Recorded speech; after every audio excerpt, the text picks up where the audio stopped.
Assalomu alaykum hurmatli kuzatuvchilar. Bugundan sizlarga o'sha IDC kitobini, SATga doir chiqargan kitobini yechimlarini qo'yishni boshlaymiz. Demak, birinchi mavzusi chiziqli tenglama, linear equation. Shundagi ba'zi misollarni ko'rsatib ketaman, qolganlarni o'zingiz mustaqil ishlashingiz uchun qoldiraman.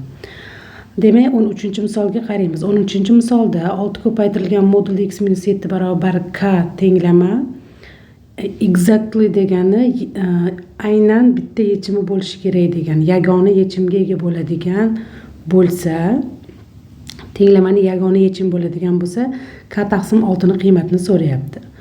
Moduli tenglamamiz o'zi chiziqli bo'ladigan bo'lsa, bu ko'rinishda modul fx barobar a ko'rinishidagi tenglamamiz yoki yagona yechimga ega bo'ladi, yoki ikkita yechimga ega bo'ladi, yoki yechimga ega bo'lmaydi. Bu qanday holatlarda? Agar a 0 bo'ladigan bo'lsa, buni yagona yechimi bor. Agar a 0 dan katta bo'ladigan bo'lsa, ikkita yechimga ega bo'ladi. Agar a imiz 0 dan kichkina bo'ladigan bo'lsa, umuman yechimga ega bo'lmaydi.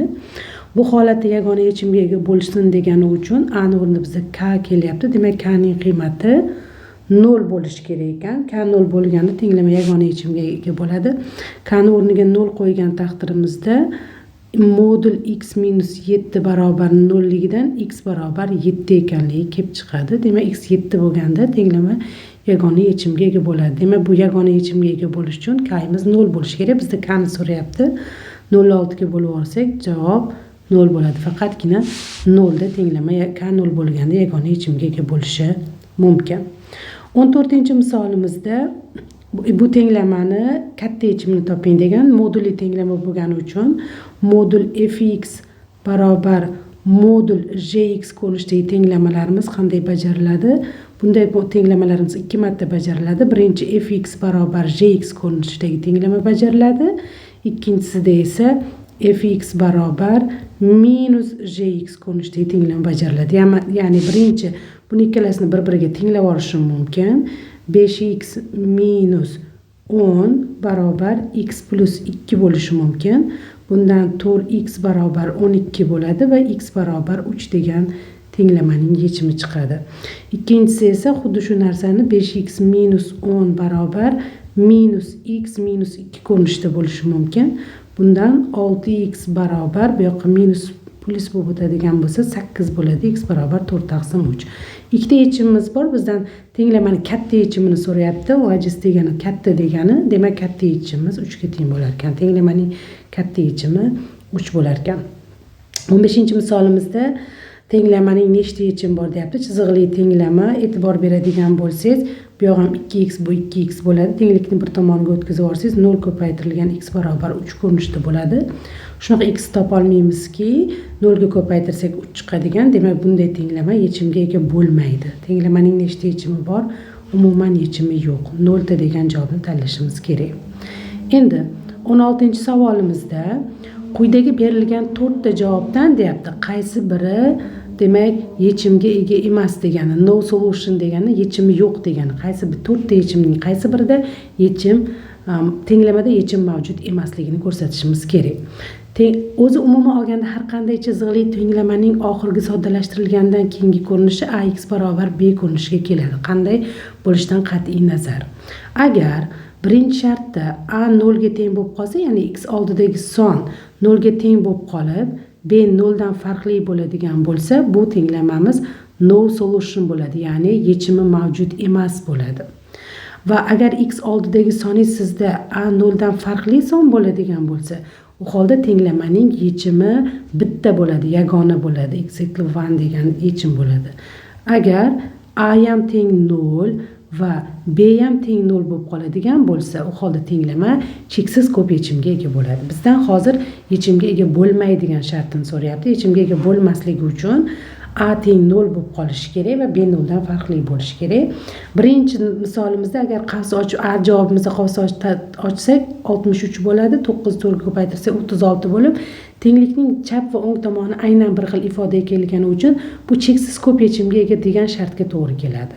Shuning uchun a javob xato bo'ladi. B javobda esa 63 bilan 7 bir-biridan farqli son bir tomonga o'tkazib yuboradigan bo'lsak, 63 dan 7 keldi 56 bo'lib A0 dan farqli bo'lib tenglama yagona yechim chiqadi. Bundan bitta yechim chiqadi. Bu ham demak to'g'ri kelmaydigan javob bo'ladi. Ana endi nimada C javobga qaraydigan bo'lsak, qavs ochib yuboradigan bo'lsam 63x bo'ladi. 9 16 ga ko'paytirsam 360 dan farqli son bo'ladi. Mana shu C javobimizda 63 bo'lib ikkalasida x oldidagi sonlar 0 ga aylanib qoladi. A0 bo'lib qolgani uchun C javobda tenglama nima bo'ladi? Yechimga ega bo'lmaydi. To'g'ri javobingiz C javobingizga to'g'ri keladi. Endi 17-misolda erning qanday qiymatlarda bu tenglamada yechim mavjud bo'lmaydi degan savolni qo'yapti. Tenglama yechimga ega bo'lmaydisligi uchun yuqorida tushuntirganimdek o'sha shartga qo'yishingiz kerak. X oldida sizda nima bor? X oldida -15 plus 45 r bo'ladi. X qovusdan tashqariga chiqarsam barobar 225 bo'ldi. Bu tenglama yechimga ega bo'lmasligi uchun mana shu x oldidagi ifoda 0 ga teng bo'lib ketishi kerak. Demak, -15 qo'shilgan 45 rni nimaga tenglab olishim kerak? 0 ga tenglab yuborishimiz kerak.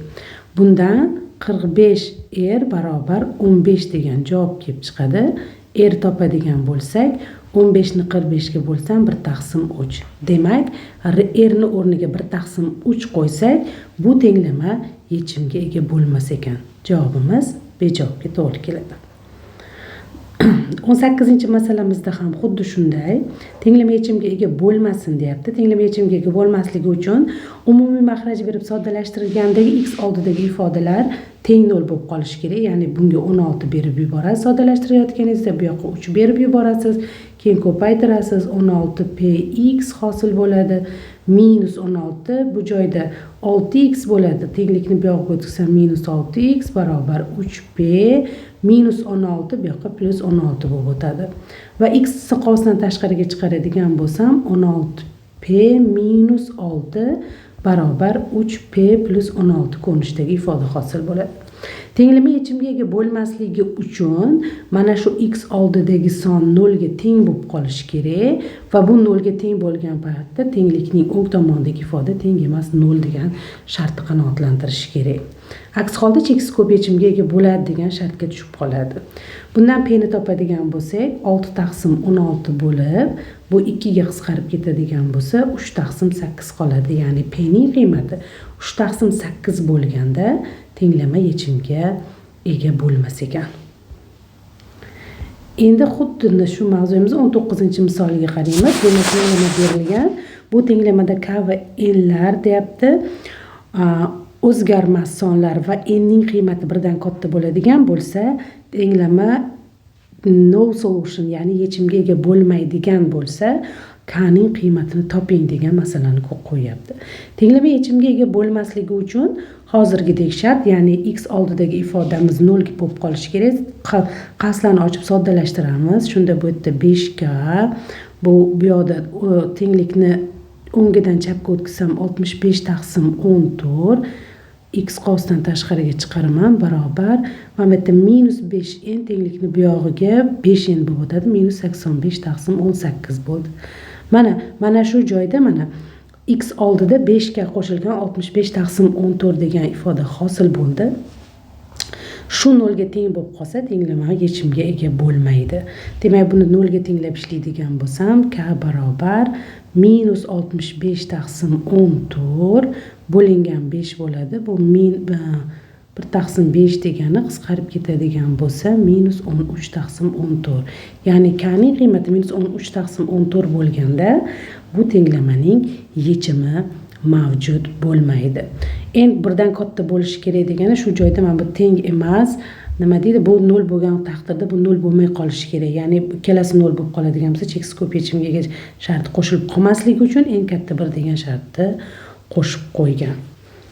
20-misolimiz ham xuddi shunaqa. Quyidagi berilganlarning qaysi biri yagona yechimga exactly one yagona yechimga ega bo'lsin deydi. Yagona yechimga ega bo'lishi uchun x oldidagi son soddalashtirib tenglamani oxirgi ko'rinishda 0 dan farqli bo'lib qolsa bo'ldi. Mana bu joyda 2x dan 2x ni bir tomonga o'tkazib yuborsak, 0 ko'paytirilgan x barobar 10 bo'lib qoladi.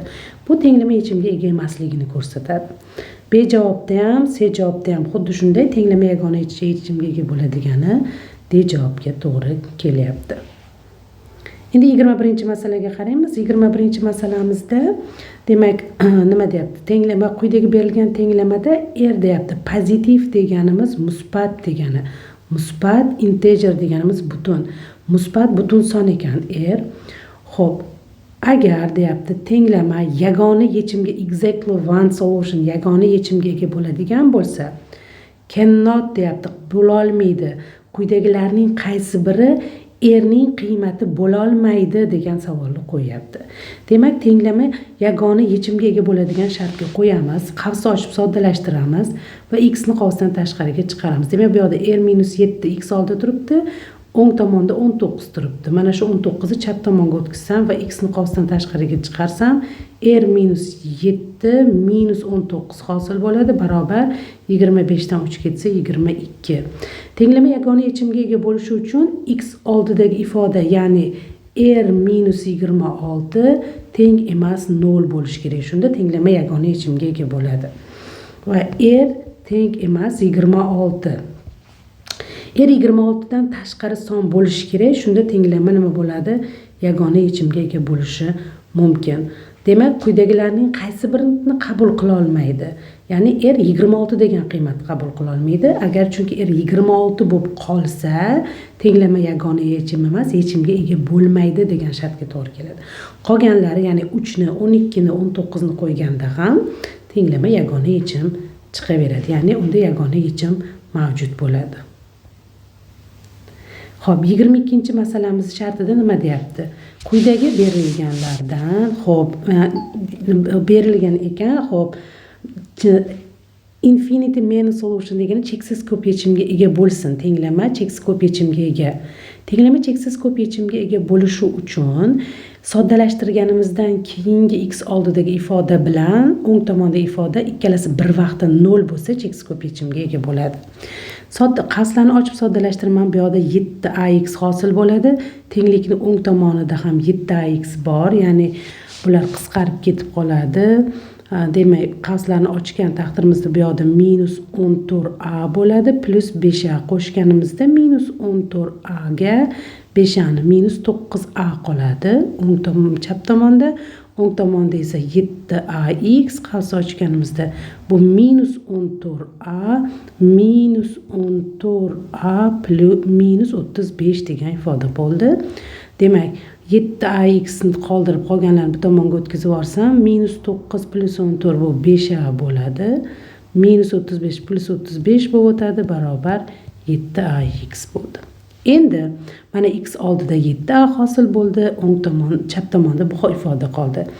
Tenglama cheksiz ko'p yechimga ega bo'lishi uchun ikkalasi bir vaqtda 0 bo'lishi kerak. Ya'ni shunaqa a bo'lishi kerak. Mana 5a plus 35 ni ham 0 ga tenglashtirish kerak, u a 7a ni ham 0 ga tenglashtirish kerak va bu sistemaning yechimi bo'lishi kerak.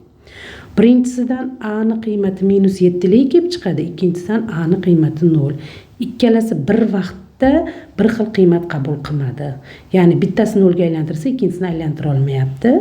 Demak, bunday a mavjud emas. No real number, bunaqa a qiymat mavjud emas degan javobni tanlashimiz kerak. Xo'p, 23-misolimizda nima deyapti? 23-misolimizda bunda ham cheksiz ko'p yechimga ega bo'ladigan va s ni 0 dan katta bo'ladigan qiymatlarni nima qiling deyapti? Hamma qiymatlarni toping deyapti. All values, barcha qiymatlarni toping degan masalani qo'yapti. Demak, buning uchun buni yana umumiy maxraj berib soddalashtirib yuborish kerak va o'sha tenglama cheksiz ko'p yechimga ega bo'lish uchun x oldidagi ifoda va o'ng tomondagi ifodani bir vaqtda 0 ga aylantirib yuborishimiz kerak bo'ladi. Demak, x qatnashgan ifodalarni bir tomonga o'tkazib yuboraman. 12 ni 4 ga bo'ladigan bo'lsam 3x bo'ladi va qavs ochgan taqdirimizda bu yoqda rx bo'ladi, minus r chap tomonga o'tkazdim. Mana shu x oldi hosil bo'lgan son. Endi 28 4 ga bo'lsak 7 bo'ladi. 7 ni o'ng tomonga o'tkazsak minus 7 bo'lib o'tadi. Minus s taqsim 13 plus s taqsim 13 bo'ladi. Minus 8 r bo'ladi. Mana shu ifoda cheksiz ko'p yechimga ega bo'lishi uchun Bu bilan bu bir vaqtda nima bo'lishi kerak? 0 bo'lishi kerak. Chap tomonni 0 ga tenglashtiradigan bo'lsak, 3 barobar 0 dan r barobar 3 lik kelib chiqadi. Demak, r ni o'rniga 3 qo'yishim kerak va buni ham 0 ga o'ng tomonni ham 0 ga aylantirishim kerak. Demak, -7 plus s taqsim 13. Buni o'rniga 3 qo'yadigan bo'lsam, -24 teng 0 bo'ladi. Bundan s taqsim 13 barobar minus bu yoqqa o'tsa 31 bo'lib o'tadi. S topadigan bo'lsak, 31 ko'paytirilgan 13 degan javobda tenglamamiz cheksiz ko'p yechimga ega bo'lar ekan. Demak, 31 ni 13 ga ko'paytiradigan bo'lsak, javobimiz 403 chiqadi. Demak, s ning qiymati 403 bo'lar ekan.